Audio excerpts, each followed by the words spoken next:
आपने Indian police के सबसे हैंडसम आईपीएस ऑफिसर को देखा है। एटीएम मशीन कैसे आपको उल्लू बना रही है आज पता चलेगा। और राजस्थान में कुछ लड़के लड़कियों को छेड़ रहे थे, फिर जो इस इंसान ने किया वो बहुत चौंकाने वाला था। जानेंगे वीडियो के लास्ट में। नंबर 9। फिल्मों में इंडियन पुलिस को काफी फिट और स्ट्रॉन्ग दिखाया जाता है, वहीं असल इंडियन पुलिस का मतलब होता है खाकी वर्दी में एक मोटे पेट का व्यक्ति। पर अब से आपकी इंडियन पुलिस के बारे में ये इमेज बदल जाएगी। मिलिए सचिन अतुलकर से। सचिन 23 साल के थे जब उन्होंने यूपीएससी क्रैक करके आईपीएस की पोस्ट पाई। 34 साल के सचिन फिलहाल उज्जैन में एसपी की पोस्ट पर तैनात है। सचिन अपनी फिटनेस का काफी ध्यान रखते हैं और ये हमें बताने की जरूरत नहीं कि उन्हें देखने भर से आपको इस बात का अंदाजा लग जाएगा। सचिन पूरे 1.5 घंटे जिम करते हैं और उनकी बॉडी पर आप उनकी मेहनत का साफ असर देख सकते हैं। नंबर 8। एटीएम से पैसे निकालते टाइम मशीन से जो पैसे गिनने वाली साउंड आती है वो तो आप सभी ने सुनी ही होगी, पर क्या आप जानते हैं कि वो साउंड पैसे गिनने की होती ही नहीं। मशीन से आने वाली पैसे गिनने की साउंड असल में सिस्टम की क्रिएट करी हुई साउंड होती है, ना कि नोटों की। इस साउंड को मशीन में इसलिए डाला जाता है कि जब ट्रांजैक्शन चल रही हो और आपके पैसे आने वाले हो तो आप एटीएम को ये समझकर ना छोड़ जाएं कि आपके पैसे नहीं निकल रहे। पैसे गिनने की ये साउंड आपको कंफर्मेशन देने के लिए होती है कि आपके पैसे कुछ ही देर में आने वाले हैं। नंबर 7। आपने अक्सर देखा होगा कि जब कोई व्यक्ति थोड़े अच्छे पैसे कमा लेता है तो वो कई मकान जमीन वगैरह खरीद लेता है, पर सिंगापुर में ऐसा नहीं होता। कोई व्यक्ति चाहे कितना भी अमीर क्यों ना हो जाए वो एक से ज्यादा घर नहीं खरीद सकता और इसका कारण है वहाँ का सिंगल प्रॉपर्टी रूल। इस रूल को फॉलो नहीं करने पर काफी भारी पेनल्टी भरनी पड़ जाती है। नंबर 6। आपने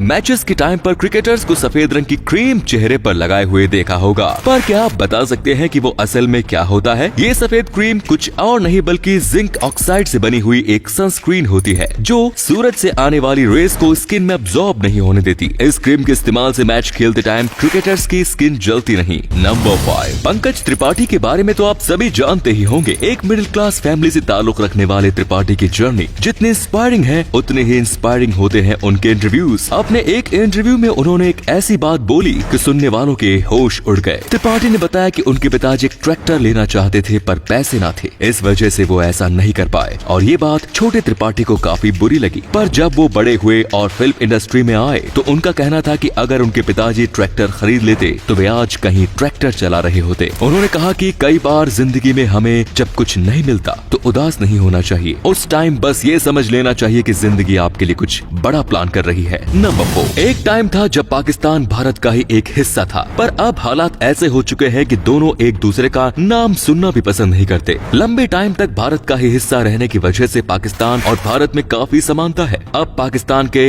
नेशनल फ्रूट को ही ले लो। भारत में फलों का राजा कहे जाने वाले आम को पाकिस्तान में फलों का शहंशाह कहा जाता है। पाकिस्तान और भारत का नेशनल फ्रूट आम दोनों देशों के लोगों के सिमिलर टेस्ट को दिखाता है। नंबर 3। कहते हैं ना कि सब कुछ भगवान के हाथ में होता है, यहाँ तक कि आपका वीजा भी। और वो कैसे, इस फैक्ट से आप समझ जाएंगे। हैदराबाद में मौजूद चिलकूर बालाजी वही मंदिर है जहां लोगों के वीजा अप्रूव होते हैं, इसीलिए इस मंदिर को वीजा मंदिर कहते हैं। इस मंदिर में कोई एम्बेसी नहीं बल्कि लोग यहाँ वीजा लगने की मन्नत लेकर आते हैं और उनकी ये मनोकामना पूरी भी होती है। इस वीजा मंदिर में हर हफ्ते करीब 1 लाख लोग किसी न किसी मन्नत के चलते ही यहाँ आते हैं, जिनमें सबसे ज्यादा तादाद अमेरिका में वीजा लगाने वालों की होती है। इसकी शुरुआत साल 1980 में हुई थी जब कुछ IT प्रोफेशनल अपने इस मन्नत को मांगने चिलकूर बालाजी आए। भगवान ने इनकी सुन ली और तब से लेकर आज तक हर दिन यहाँ वीजा की फरियाद लेकर लोग आते रहे हैं। यहाँ पासपोर्ट के साथ आकर 11 बार परिक्रमा करनी होती है और वीजा लगने के बाद 108 बार।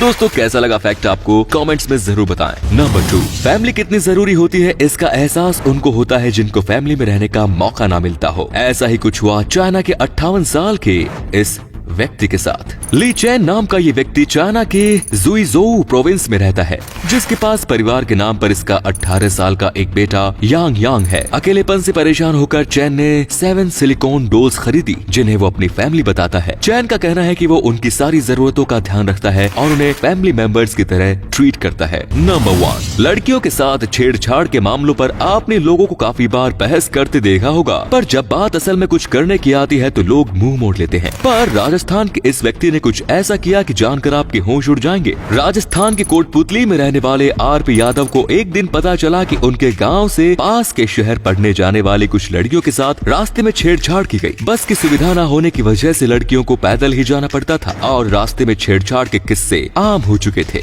इस बात पर आरपी यादव ने अपनी जिंदगी भर की जमा पूंजी निकाली और 19 लाख की एक बस खरीदकर 15 अगस्त 2016 को अपने गांव की बेटियों को गिफ्ट कर दी। इस बस का नाम उन्होंने निशुल्क बेटी वाहिनी रखा। ये बस गांव की लड़कियों को फ्री में शहर छोड़ने और लेने जाती है। दोस्तों, अगर आपको ये वीडियो अच्छा लगा तो आप अपने दोस्तों के साथ इसे शेयर जरूर करें। इससे हमें मोटिवेशन मिलता है और भी अच्छी वीडियोस लगातार बनाते रहने के लिए। अपने 5 मिनट देने के लिए बहुत बहुत धन्यवाद। ऐसे ही वीडियोस देखते रहने के लिए सीक्रेट इंडियन टीवी को अभी फॉलो करें। धन्यवाद।